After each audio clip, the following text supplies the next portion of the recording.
নমস্কার বন্ধুরা, ডলি রন্ধনশালায় সবাইকে স্বাগত। আর আজকে তোমাদের সাথে শেয়ার করব গাটি কচুর সম্পূর্ণ একটা নিরামিষ নতুন রেসিপি। এইভাবে গাটি কচুর একটা রেসিপি বানালে কেউ কিন্তু বুঝতেই পারবে না যে এটা গাটি কচু দিয়ে বানানো। যে গাটি কচু খেতে একেবারেই পছন্দ করে না, এইভাবে বানালে সেও কিন্তু আঙুল চেটে খেয়ে ফেলবে, আমি তোমাদের কথা দিলাম।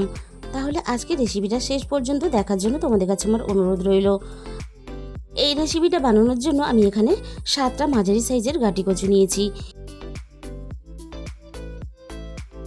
এবার আমি এই গাটি কচুগুলো পরিষ্কার জলে খুব ভালোভাবে 3 থেকে 4 বার জল পাল্টে আমি ধুয়ে নেব।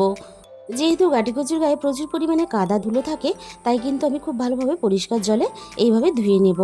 সমস্ত কচুগুলো আমি ধুয়ে নিয়েছি পরিষ্কার জলে। এবার আমি এই গাটি কচুগুলো খোসা সমেত প্রেসার কুকারের মধ্যে সিদ্ধ করে নেব। আমি প্রেসার কুকারে সিদ্ধ করে নিয়েছি, তোমরা চাইলে কিন্তু এটা কড়াইয়ের মধ্যেও সিদ্ধ করে নিতে পারো। এবারে আমি সমস্ত গাটি কচুর খোসাগুলোকে ছাড়িয়ে নেব।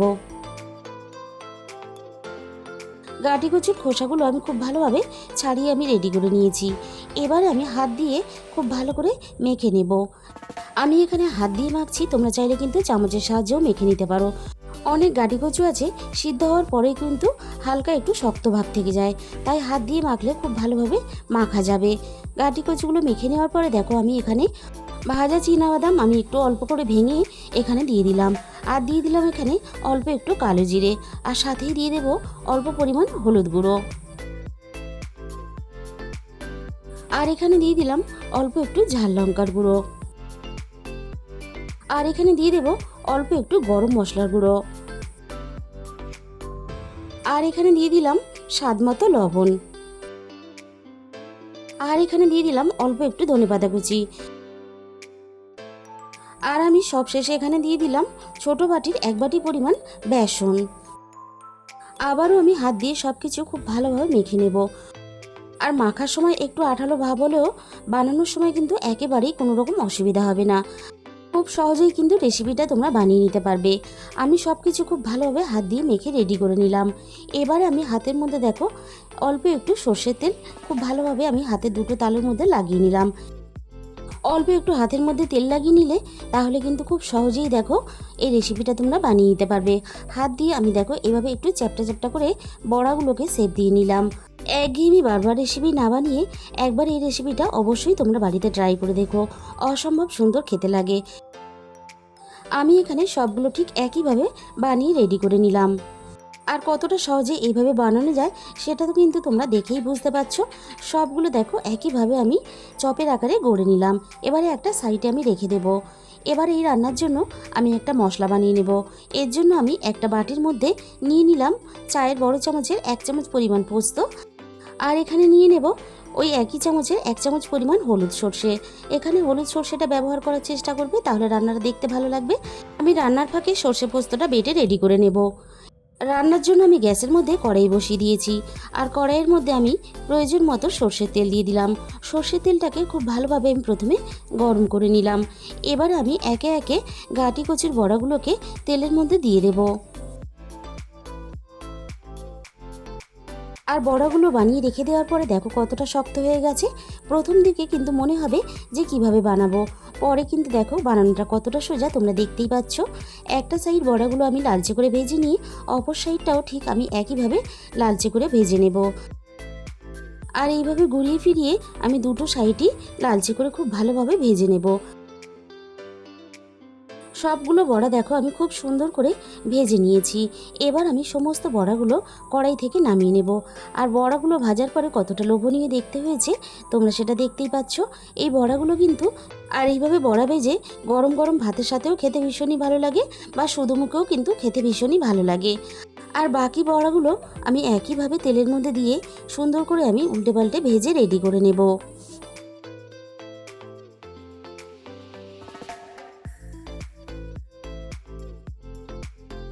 আর বড়ার মধ্যে যেহেতু ভাজা বাদাম দেওয়া আছে, তাই যখন এই বড়াগুলো খাবে মুখের মধ্যে বাদামগুলো পড়লে খেতে ভীষণই ভালো লাগবে। সবগুলো বড়া কিন্তু আমি একইভাবে ভেজে রেডি করে নিলাম।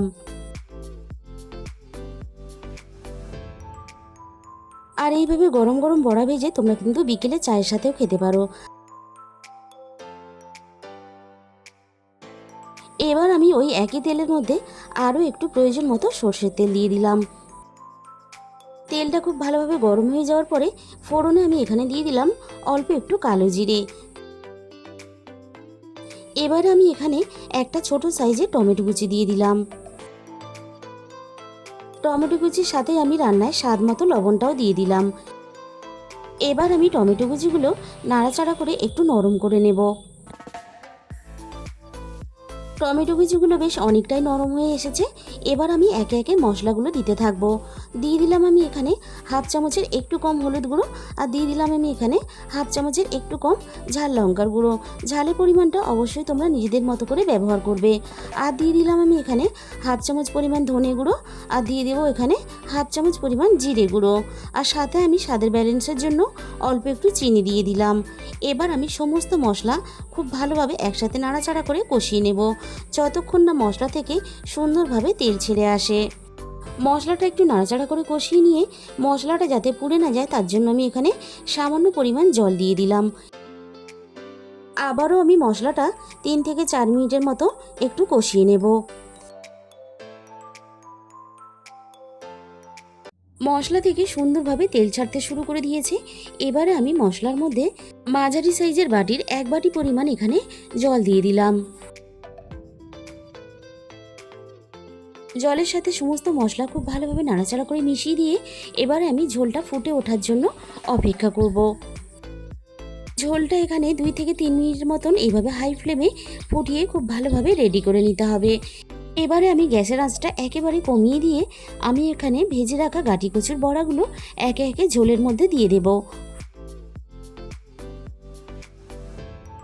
গ্যাসের ফ্লেমটা মিডিয়ামে রেখে আমি বড়াগুলোকে ঝোলের মধ্যে 6 থেকে 7 মিনিটের মতো রান্না করে নেব।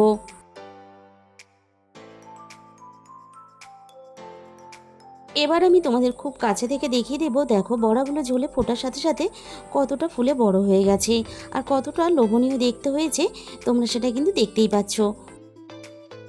এবার আমি রান্নার মধ্যে বেটে রাখা সর্ষে পোস্ত বাটাটা দিয়ে দেব। আর গাঁটি কচু মানেই অল্প একটু সর্ষে পোস্ত বাটা না দিলে আমার মনে হয় রান্নাটা ঠিক সম্পূর্ণ হলো না। আর এখানে সাথেই দিয়ে দিলাম অল্প একটু মশলার বাটি ধোয়া জল।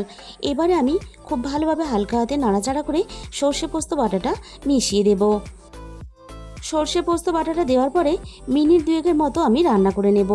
এবার আমি গ্যাসের ফ্লেমটা একেবারে বন্ধ করে দিয়ে এবার আমি এখানে 1 চামচ পরিমাণ কাঁচা সর্ষের তেল দিয়ে দিলাম, আর সাথে দিয়ে দিলাম অল্প একটু ধনেপাতা কুচি।